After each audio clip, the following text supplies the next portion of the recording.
सानी इंटरनेशनल हज उम्रा tours end travels. हज उम्रा जाने के ख्वाहिशमंद हजरात स्क्रीन पर दिए गए नंबर्स पर कॉल करें। छत्रपती शिवाजी महाराज, महात्मा फुले, शाहू महाराज आणि डॉक्टर बाबासाहेब आंबेडकर यांना अभिवादन करतो। बिस्मिल्लाहिर्रहमानिर्रहीम। मैं आपके सामने सिर्फ दो बातें रखूंगा। सबसे पहले ये जो काला कानून है, हा जो काळा कायदा वक्ता जो सरकारने बनवल्याचा तीव्र विरोध करतो। हा कायदा बनवताना सभागृहामध्ये संसदेमध्ये मोदींनी असं सांगितलं की आम्हाला गरीब मुसलमानाची चिंता आहे। माझे इथं मौलाना इक्बाल अन्सारी साहेब बसलेले, त्यांना अशी विनंती आहे की मोदीजी आणि शहाला जर गरीबाचं भलं करायचंय, वक्फ कायद्यात ट्रस्टी व्हायचंय, तर त्यांनी अगोदर सगळ्यात अगोदर इस्लाम कबूल करावा।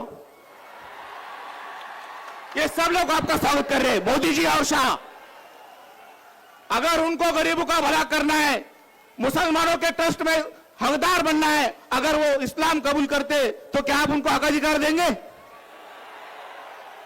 मैं मीडिया से दरख्वास्त करूंगा कि यह संदेश उनके पास पहुंचाओ कि सारे मुसलमान, सभी भाई, सभी मौलाना उनका स्वागत करेंगे अगर उनको ट्रस्ट बनना है। अगर नहीं तो सारे देश के जितने भी मंदिर, मस्जिद, गुरुद्वारा, बौद्ध चर्च सब है, सब में एक जैसा कानून होना चाहिए। राम मंदिर के ट्रस्ट में बौद्ध भिक्खु भी होगा, मौलाना भी होंगे, पादरी भी होंगे, गुरुद्वारा जैसा होगा। नहीं तो ये गंदा षड्यंत्रकारी कायदा आप वापस लेंगे। यही दरख्वास्त के साथ मैं अपनी बात को विराम देता हूं।